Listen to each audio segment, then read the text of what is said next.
प्यारे दोस्तों, बहुत बहुत स्वागत है आपका अपने चैनल यूजीसी नेट साहित्य दर्पण में। तो फ्रेंड्स, जैसा कि आप जानते हैं कि हम एनटीए नेट की तैयारी हिंदी विषय से इस चैनल के माध्यम से कर रहे हैं। तो यदि आप चैनल पे न्यू हैं, मेरी वीडियोस को पहली बार देख रहे हैं, तो चैनल को सब्सक्राइब कर लीजिए, साथ ही साथ बेल आइकन को प्रेस कर लीजिए ताकि मेरी हर आने वाली वीडियो का नोटिफिकेशन आपको सबसे पहले प्राप्त हो। और आज की क्लास में हम इकाई 2 में लगा हुआ टॉपिक है उपन्यास है। हम उपन्यास विधा कर रहे हैं और बता देना चाहती हूँ कि हमने इसका भाग 1 अपलोड कर दिया है, जिसमें आपने बहुत अच्छे कमेंट किए हैं, जिससे मैं प्रोत्साहित होती हूँ।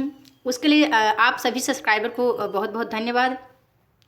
और कहना चाहूँगी कि आज यहाँ हमने फ्रेंड्स इम्पॉर्टेंट ही लिए हैं, क्योंकि यदि उपन्यास विधा की बात करूँ तो बताने के लिए तो बहुत उपन्यासकार हैं, पर जैसा कि आप जानते हैं कि एनटीए नेट के लिए हमें प्रमुख उपन्यासों का ही अध्ययन देखना है, तो इसलिए मैंने प्रमुख ही लिए हैं। हमने प्रथम उत्थान और द्वितीय उत्थान काल को देख लिया है। और बता दूं फ्रेंड्स कि उपन्यास और आलोचना 2 विधाएं ऐसी हैं जो कि चाहे आप जो भी एग्जाम दें, चाहे यूजीसी नेट हो, सेट हो, टीजीटी पीजीटी हो, या पीएचडी एंट्रेंस हो, या एमपीपीएससी का एग्जाम हो, लेकिन ये 2 विधाएं यहाँ से प्रश्न बनते ही हैं। और आज की क्लास में जो उपन्यास विधाएं मैंने लिए हैं, जो उपन्यासकार, तो बहुत ही इंपॉर्टेंट है, इसलिए वीडियो को अंत तक देखिए। चलिए चलते हैं अपने क्लास की ओर। तृतीय उत्थान प्रेमचंदोत्तर उपन्यास। जैनेन्द्र कुमार को हिंदी में मनोविश्लेषणवादी उपन्यास का जनक माना जाता है। जैनेन्द्र के निम्न उपन्यास हम देख लेते हैं, इंपॉर्टेंट एग्जाम की दृष्टि से। पहले आता है परख है। परख का प्रकाशन वर्ष 1929 ईस्वी माना गया है। इसका विषय है प्रेम का आदर्शीकरण। फिर सुनीता उपन्यास है। इसका प्रकाशन वर्ष 1934 ईस्वी है। श्रीकांत, सुनीता एवं हरिप्रसन्न के मनोभावों का विश्लेषण किया गया है इस उपन्यास में। फिर आता है त्यागपत्र। तो त्यागपत्र का प्रकाशन वर्ष 1937 ईस्वी है। स्त्री के विद्रोही व्यक्तित्व का चित्रण किया गया है इस उपन्यास में। फिर आता है कल्याणी उपन्यास है। तो कल्याणी उपन्यास का प्रकाशन वर्ष 1939 ईस्वी है। इसका विषय है कि विवाह के पश्चाताप की समस्या को इसमें उठाया गया है। फिर सुखदा है। सुखदा का प्रकाशन वर्ष 1952 ईस्वी है। इसका विषय है नायिका सुखदा के मनोभावों का विश्लेषण इस उपन्यास में किया गया है, सुखदा उपन्यास में। फिर इन्हीं का उपन्यास है विवर्त है। विवर्त का प्रकाशन वर्ष 1953 ईस्वी है। भुवन मोहिनी एवं जितेन की प्रेम कथा का चित्रण किया गया है इस उपन्यास में। फिर आता है व्यतीत है। तो व्यतीत का प्रकाशन वर्ष 1953 ईस्वी है। जयवर्धन का प्रकाशन वर्ष 1956 ईस्वी है। अनाम स्वामी का प्रकाशन वर्ष 1974 ईस्वी है। इसका विषय है मानव के धार्मिक रूढ़ियों से मुक्ति का चित्रण इसमें किया गया है। फिर आता है दसार, जो इंपॉर्टेंट है एग्जाम की दृष्टि से, तो 1985 ईस्वी में प्रकाशित हुआ है। इसका विषय है विवाह विच्छेद एवं स्त्री जीवन की विडंबना का चित्रण इसमें किया गया है।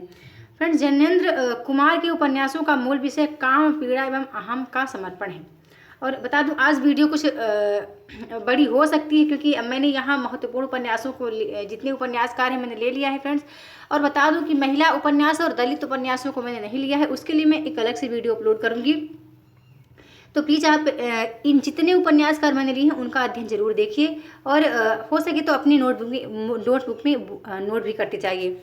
चलिए नेक्स्ट देखते हैं। नेक्स्ट आते हैं ईलाचंद्र जोशी हैं। ये मनोविश्लेषणवादी उपन्यासकार हैं। इनके उपन्यास हैं घृणामयी, जिसका प्रकाशन वर्ष 1929 ईस्वी है। विषय है एक युवती के पश्चाताप का चित्रण। फिर सन्यासी है, जिसका प्रकाशन वर्ष 1940 ईस्वी है। नंद किशोर के अहम भाव का चित्रण है। फिर पर्दे की रानी, इसका प्रकाशन वर्ष 1942 ईस्वी है। इसका विषय है मानसिक विकृतियों के व्यक्तियों के चरित्र की मनोवैज्ञानिक चित्रण। फिर आता है प्रेम और छाया। तो इसका प्रकाशन वर्ष 1944 ईस्वी है। इसका विषय है पारसनाथ की मानसिक कुंठा का चित्रण। निर्वासित है। निर्वासित का प्रकाशन वर्ष 1946 ईस्वी है। महीप और नीलिमा के प्रेम कथा का चित्रण है इसमें। फिर मुक्ति पथ है। तो इसका प्रकाशन वर्ष 1948 ईस्वी है। सुबह के भूले, इसका प्रकाशन वर्ष 1951 ईस्वी है।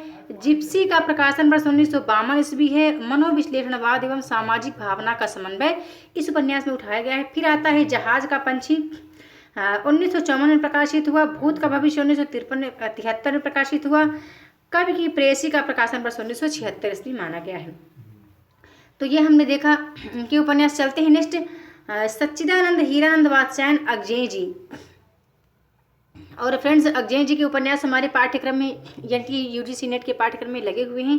पहले आता है शेखर एक जीवनी, इसका भाग 1 है जो कि 1940 में प्रकाशित हुआ। इसका विषय है नायक शेखर के किशोर्य का विश्लेषण किया गया है इसमें। सॉरी फ्रेंड्स, यहाँ विश्लेषण किया गया है। फिर भाग 2 है, तो भाग 2 1944 में प्रकाशित हुआ। शेखर के युवा काल की मानसिक स्थिति का अंकन किया गया है इस उपन्यास में। फिर इन्हीं का उपन्यास है अजय जी का नदी के द्वीप, इसका प्रकाशन वर्ष 1951 ईस्वी में हुआ है। इसका विषय है रेखा, भुवन और गौरा की प्रेम कथा का चित्रण है इसमें। फिर इन्हीं का उपन्यास है अपने अपने अजनबी, जिसका प्रकाशन वर्ष 1961 ईस्वी हुआ है। 61 ईस्वी में हुआ है। इसका विषय है मृत्यु से साक्षात्कार। और बता देना चाहती हूँ कि शेखर एक जीवनी पर रोमिया रोला की पुस्तक जो क्रिस्तोफ का प्रभाव लेखक ने स्वीकार किया है। नेक्स्ट आते हैं डॉक्टर देवराज हैं। देवराज का मैंने फ्रेंड्स एक ही उपन्यास लिया है, आज की डायरी, जो कि इम्पोर्टेंट है, 1960 में प्रकाशित हुई है। असफल वैवाहिक जीवन एवं प्रेम के त्रासद का अंत इसमें दिखाया गया। क्योंकि कभी कभी क्या होता है कि आज की डायरी लिखा है तो कुछ लोग भ्रम में हो जाते हैं कि ये डायरी विधा की रचना है, तो ऐसा नहीं है, ये उपन्यास विधा की रचना है। ओके, चलते हैं विष्णु प्रभाकर के उपन्यासों को देखते हैं। बहुत ही इंपॉर्टेंट है विष्णु प्रभाकर जी के उपन्यास। ढलती रात का प्रकाशन वर्ष 1951 ईस्वी है। तट के बंधन का प्रकाशन वर्ष 1955 ईस्वी है। इसका विषय है प्रेम विवाह एवं नारी मुक्ति। स्वप्नमयी का प्रकाशन वर्ष 1956 ईस्वी है। इसका विषय है स्त्री के काल्पनिक तर्कातीत एवं स्वप्नजीवी चरित्र का अंकन। अर्धनारीश्वर, यह भी इंपॉर्टेंट है, कई बार एग्जाम में पूछा जा चुका है। 1992 में प्रकाशित हुआ है। स्त्रियों के बलात्कार की यातना का चित्रण है इसमें। फिर आता है संकल्प, तो संकल्प का प्रकाशन वर्ष 1993 ईस्वी है। परित्यक्ता स्त्री के मनोभावों का अंकन किया गया है इस उपन्यास में, संकल्प में। फिर आते हैं उदय शंकर भट्ट हैं। तो बता दूं फ्रेंड्स, उदय शंकर भट्ट मानवतावादी उपन्यासकार माने गए हैं। इनके उपन्यास चलिए देख लेते हैं हम, जो कि एग्जाम की दृष्टि से महत्वपूर्ण है। जैसा कि मैं आपको बार बार बताती हूँ अपनी वीडियोज़ में कि हम यहाँ इस चैनल के माध्यम से इम्पॉर्टेंट ही पढ़ रहे हैं। वैसे उपन्यासकार तो बहुत हैं, लेकिन सबको लेना संभव ही नहीं है, और हमें वही पढ़ना है जो कि एग्जाम की दृष्टि से इम्पॉर्टेंट है। तो नए मोड़ का प्रकाशन वर्ष 1954 ईस्वी है। सुशिक्षित एवं आत्मनिर्भर नारी की व्यवस्था का चित्रण है। सागर लहरें और मनुष्य, इसका प्रकाशन वर्ष 1956 ईस्वी है। बम्बई के बरसोवा मछुआरों की जिंदगी का चित्रण है। लोक परलोक का प्रकाशन वर्ष 1958 ईस्वी है। ग्रामीण जीवन पर आधुनिक सभ्यता का प्रभाव देखा गया है इस उपन्यास में। शेष अशेष का प्रकाशन वर्ष 1960 ईस्वी है। साधु सन्यासियों के जीवन का चित्रण है इस उपन्यास में। नेक्स्ट देखते हैं भगवती चरण वर्मा है। ये भी एग्जाम की दृष्टि से बहुत महत्वपूर्ण है, कई बार इनके भी उपन्यास पूछ लिए जाते हैं। तो भगवती चरण वर्मा व्यक्तिवादी एवं नियतिवादी उपन्यासकार माने गए हैं। इनका उपन्यास है पतन, जो कि 1927 में प्रकाशित हुआ। अपराध एवं बलात्कार प्रधान ऐतिहासिक उपन्यास है यह पतन उपन्यास, यह इनका ये विषय है। फिर आता है चित्रलेखा का प्रकाशन वर्ष 1934 ईस्वी है। इसका जो विषय है वो पाप और पुण्य के नैतिक प्रश्न का चित्रण इसमें दिखाया गया है। टेढ़े मेढ़े रास्ते का प्रकाशन वर्ष 1946 ईस्वी है। आखिरी दांव का प्रकाशन वर्ष 1950 ईस्वी है। इसका विषय है एक जुआरी की असफल प्रेम कथा का वर्णन है इसमें। फिर आता है भूले बिसरे चित्र, यह भी इंपॉर्टेंट है, कई बार एग्जाम में पूछा जा चुका है। इसका प्रकाशन वर्ष 1956 ईस्वी है। 3 पीढ़ियों के जीवन मूल्य में परिवर्तन की कथा है इस उपन्यास में। फिर आता है सामर्थ्य और सीमा, इसका प्रकाशन वर्ष 1962 ईस्वी है। प्रकृति के समक्ष मनुष्य की असहायता का चित्रण इसमें दिखाया गया है। फिर आता है थके पांव, तो बता दूं फ्रेंड्स, थके पांव का जो प्रकाशन वर्ष है वो 1963 ईस्वी माना गया है। फिर आता है सच्ची सीधी बात का प्रकाशन वर्ष 1968 ईस्वी है। सन 1938 से लेकर 48 तक के राष्ट्रवादी नेताओं की दृष्टि इस उपन्यास में दिखाई गई है। सबई नचावत राम गोसाई, इसका प्रकाशन वर्ष 1970 ईस्वी है। फिर आता है प्रश्न और मरीचिका का प्रकाशन वर्ष 1973 ईस्वी है। हम फिर देखते हैं उपेंद्र नाथ अस्क के उपन्यास, ये भी इंपॉर्टेंट है एग्जाम की दृष्टि से। तो इनका उपन्यास है सितारों के खेल का प्रकाशन वर्ष 1940 ईस्वी है। गिरती दीवारें 1947 में प्रकाशित हुआ। गर्मराख 1957 में प्रकाशित हुआ। गर्मराख फ्रेंड्स इंपॉर्टेंट है, और गिरती दीवारें भी। फिर इन्हीं का उपन्यास है बड़ी बड़ी आंखें, इसका प्रकाशन वर्ष 1955 में हुआ है। पत्थर का प्रकाशन वर्ष 1957 में हुआ है। शहर में घूमता आईना का प्रकाशन वर्ष 1963 में हुआ है। बांधो न नाव इस ठाव का प्रकाशन वर्ष 1974 में हुआ है। पलटती धारा का प्रकाशन वर्ष 1947 ईस्वी माना गया है। अच्छा, एक बात कहना चाहूँगी फ्रेंड्स, आप डरिए नहीं कि उपन्यासकार बहुत हैं, इनके प्रकाशन इनकी रचनाएं बहुत हैं। प्रकाशन वर्ष आप कैसे याद करेंगे, बहुत सरल है, इतना डिफिकल्ट भी नहीं है। यदि आप वीडियोज़ को 2-3 बार वॉच करते हैं और आप मेरा टेलीग्राम ग्रुप ज्वाइन कर लीजिए, वहाँ पर मैं इसका लिंक दे दूँगी, तो आप वहाँ से भी इसको देख सकते हैं। वहाँ पर मैं PDF अपलोड कर दूँगी, तो अपना नोट समझ के आप इसको 1-2 बार आप रीड कर लीजिएगा। चलते हैं, नेक्स्ट आते हैं, चतुर्सेन शास्त्री हैं। चतुर्सेन शास्त्री का उपन्यास है वैशाली की नगरवधू, 1949 में प्रकाशित हुई। रक्त की प्यास है, 1951 में प्रकाशित हुई। आलमगीर का प्रकाशन वर्ष 1954 ईस्वी है। वयम रक्षामय का प्रकाशन वर्ष 1955 ईस्वी है। सोमनाथ का प्रकाशन वर्ष 1955 ईस्वी ही है। फिर आते हैं रांगे राघव। तो रांगे राघव को फ्रेंड्स बता दूं, प्रथम रचना इनकी 1946 में घरौंदा शीर्षक से प्रकाशित हुई। रांगे राघव ने 3 कोटि के उपन्यास लिखे हैं। पहले आता है जीवनी परक उपन्यास। पहले हम देख लेते हैं जीवनी परक उपन्यास की श्रेणी में कौन कौन आते हैं। तो देवकी का बेटा है, यशोधरा जीत गई, भारती का सपूत, लक्ष्मण की आंखें। लक्ष्मण की आंखें इंपॉर्टेंट भी है, 1957 में प्रकाशित हुई है। जब आवेगी काल घटा का प्रकाशन वर्ष 1958 है।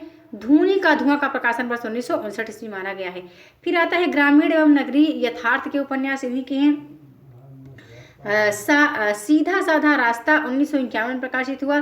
कब तक पुकारूं 1957 में प्रकाशित हुआ। फ्रेंड्स, ग्रामीण परिवेश के उपन्यास और भी थे, लेकिन मैंने इंपॉर्टेंट ही लिए हैं। फिर देखते हैं ऐतिहासिक उपन्यास इन्होंने कौन कौन से लिखे हैं। मुर्दों का टीला है, 1948 में प्रकाशित हुआ। मोहनजोदड़ो सभ्यता की पृष्ठभूमि पर आधारित है और यह इंपॉर्टेंट है, यह भी में कई बार पूछा जा चुका है उपन्यास। फिर आता है प्रतिदान, तो इसका प्रकाशन वर्ष 1950 ईस्वी है। अंधेरे के जुगनू का प्रकाशन वर्ष 1953 ईस्वी माना गया है। पक्षी और आकाश का प्रकाशन वर्ष 1957 ईस्वी माना गया है। राह न रुकी, ये भी एग्जाम में कई बार पूछा जा चुका है। इसका प्रकाशन वर्ष 1958 ईस्वी है। इसका जो विषय है वो महावीर स्वामी एवं बुद्ध युग के जागरण की कथा का चित्रण इसमें किया गया है। फिर है रांगे राघव का विषाद मठ, 1946 में बंगाल के अकाल पर आधारित है। अब हम नेक्स्ट देखते हैं, हजारी प्रसाद द्विवेदी जी हैं। इनके भी उपन्यास कई बार पूछे जाते हैं और हमारे पाठ्यक्रम में लगे हैं। जैसे बाण भट्ट की आत्मकथा है, तो इसका प्रकाशन वर्ष 1946 में हुआ है। इसका जो विषय है तो प्रेम का उदारीकरण एवं हर्षकालीन सामाजिक राजनीतिक सांस्कृतिक स्थिति का चित्रण इसमें दिखाया गया है। फिर आता है चार चंद्रलेख है, तो इसका प्रकाशन वर्ष 1963 से भी है। इसका जो विषय है 12वीं-13वीं सदी के सांस्कृतिक एवं राजनीतिक स्थिति का चित्रण इसमें भी है। फिर आता है पुनर्नवा, तो पुनर्नवा का प्रकाशन वर्ष 1973 ईस्वी माना गया है। और अनाम दास का पोथा है, 1976 में प्रकाशित हुआ। इसका जो विषय है औपनिषदिक युग के परिवेश एवं जीवन पद्धति का चित्रण इसमें किया गया है। और बता दूं कि हजारी प्रसाद द्विवेदी के सभी उपन्यास बहुत इंपॉर्टेंट है एग्जाम की दृष्टि से। चलते हैं नेक्स्ट देखते हैं, शिव प्रसाद सिंह हैं। अलग अलग वैतरणी, इसका प्रकाशन वर्ष 1967 है। गली आगे मूर्ति है, यह भी इंपॉर्टेंट है। इसका प्रकाशन वर्ष 1974 में माना गया है। युवा आक्रोश का काशी हिंदू विश्वविद्यालय परिसर का चित्रण इसमें दिखाया गया है। गली आगे मूर्ति है उपन्यास में। फिर है नीला चांद, इसका प्रकाशन वर्ष 1988 में हुआ। दिल्ली दूर है का प्रकाशन वर्ष 1993 ईस्वी में हुआ है। फिर आते हैं वैद्यनाथ मिश्र नागार्जुन जी, जो कि इनके उपन्यास बहुत ही इंपॉर्टेंट है और एग्जाम में पूछे जाते हैं। ये प्रथम आंचलिक उपन्यासकार इन्हीं को माना जाता है। लेकिन फ्रेंड्स बता दूं, आंचलिक उपन्यासकार के जन्मदाता कौन है? फणीश्वरनाथ रेणु है। ओके, आप याद रखिएगा कि जन्मदाता फणीश्वरनाथ रेणु है, लेकिन प्रथम जो आंचलिक उपन्यासकार है कौन है? नागार्जुन जी हैं। तो इनके उपन्यास हैं रत्नाथ की चाची का प्रकाशन वर्ष 1948 में हुआ है। बरसनामा का प्रकाशन वर्ष 1952 में हुआ है। नई पौध का प्रकाशन वर्ष 1953 में हुआ है। फिर आता है बाबा बटेश्वर नाथ का प्रकाशन वर्ष 1954 में हुआ है। वरुण के बेटे का प्रकाशन वर्ष 1957 में हुआ है। दुख मोचन का प्रकाशन वर्ष 1957 में ही हुआ है। हम नेक्स्ट देखते हैं फणीश्वरनाथ रेणु के उपन्यास हैं, इंपॉर्टेंट है एग्जाम की दृष्टि से। पहले आता है मैला आंचल, जो कि हमारे पाठ्यक्रम में भी लगा हुआ है, 1954 में प्रकाशित हुआ। पूर्णिया जिले के मेरीगंज गांव की कथा है इसमें। परती कथा है, यह 1957 में प्रकाशित हुआ। पूर्णिया जिले के परानपुर गांव की कथा है। अब आप देखिएगा, इसमें मेरीगंज गांव की कथा है और इसमें परानपुर गांव की कथा है, और जबकि दोनों ही पूर्णिया जिले के हैं, तो आप इसको याद रखिएगा। फिर चलते हैं नेक्स्ट, इन्हीं का उपन्यास है दीर्घ तपा, इसका प्रकाशन वर्ष 1963 में हुआ। जुलूस का प्रकाशन वर्ष 1965 में हुआ। कितने चौराहे का प्रकाशन वर्ष 1966 में हुआ। पलटू बाबू रोड का प्रकाशन वर्ष 1979 में हुआ है। नेक्स्ट आते हैं श्रीलाल शुक्ल हैं, ये भी इंपॉर्टेंट है एग्जाम की दृष्टि से।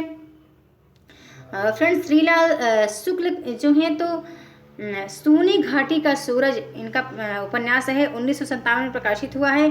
अज्ञातवास का प्रकाशन वर्ष 1952 ईस्वी हुआ है। राग दरबारी का प्रकाशन वर्ष 1968 ईस्वी में हुआ है। सीमाएं टूटती है 1973 में प्रकाशित हुआ है।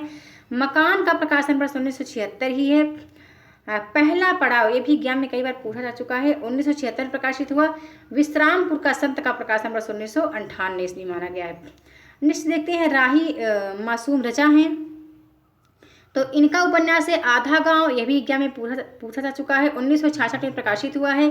टोपी शुक्ला, इसका प्रकाशन वर्ष 1969 ईस्वी है। ओस की बूंद का प्रकाशन वर्ष 1970 ईस्वी है। दिल एक सादा कागज का प्रकाशन वर्ष 1973 ईस्वी है। कटरा भी आरजू का प्रकाशन वर्ष 1978 ईस्वी है। ये राही मासूम रचा के उपन्यास हैं। फिर आते हैं विवेकी रॉय, इनके भी उपन्यास एग्जाम में कई बार पूछे जा चुके हैं। बबूल है, बबूल का प्रकाशन वर्ष 1967 में हुआ। पुरुष पुराण का प्रकाशन वर्ष 1975 में हुआ। लोक ऋण का 1967 में, श्वेत पत्र का 1989 में, समर शेष है, यह इंपॉर्टेंट है एग्जाम की दृष्टि से, 1988 में प्रकाशित हुआ है। नमामि ग्रामम का प्रकाशन वर्ष 1997 में हुआ है। अब देखते हैं, बहुत इंपॉर्टेंट है यशपाल के उपन्यास। फ्रेंड्स बताना चाहूँगी, यशपाल के उपन्यास अक्सर कई बार एग्जाम में पूछे जाते हैं। चलिए हम देख लेते हैं। पहले आता है दादा कॉमरेड है, जो कि 1941 में प्रकाशित हुआ है। और बता दूं, इसका जो विषय वस्तु है दादा कॉमरेड का फ्रेंड्स, तो क्रांतिकारियों की गतिविधियों का विश्वसनीय चित्रण इसमें दिखाया गया है। फिर देशद्रोही आता है, देशद्रोही का प्रकाशन वर्ष 1947 में हुआ है। इसका जो विषय है सन 1930 से 1942 तक की राजनीतिक स्थिति का चित्रण इसमें है। फिर आता है दिव्या, दिव्या का प्रकाशन वर्ष 1945 में हुआ है। यह ऐतिहासिक कल्पना पर आधारित उपन्यास है। पार्टी कॉमरेड उपन्यास 1946 से प्रकाशित हुआ है। इसका विषय है कम्युनिस्ट पार्टी की विचारधारा एवं कार्यक्रम का समर्थन। फिर आता है झूठा सच, जो कि भाग 1 1958 में प्रकाशित हुआ। और झूठा सच भाग 2 का प्रकाशन वर्ष 1960 में हुआ है। तो जो भाग 1 है फ्रेंड्स, बता दूं, भाग 1 में वतन और देश का वर्णन है, दूसरे भाग में देश का भविष्य को चित्रित किया गया है। फिर इन्हीं का उपन्यास इंपॉर्टेंट है, मेरी तेरी उसकी बात। फिर चलते हैं भीष्म साहनी के उपन्यास देखते हैं, ये भी परीक्षा की दृष्टि से बहुत इंपॉर्टेंट है। झरोखा का प्रकाशन वर्ष 1967 में हुआ है। कड़ियाँ हैं 1970 में प्रकाशित हुआ। तमस का प्रकाशन वर्ष 1973 में हुआ है। बसंती का प्रकाशन वर्ष 1980 में हुआ है। माया दास की माड़ी 1988 में प्रकाशित हुआ। नीलू नीलिमा नीलोफर का प्रकाशन वर्ष 2000 में हुआ है।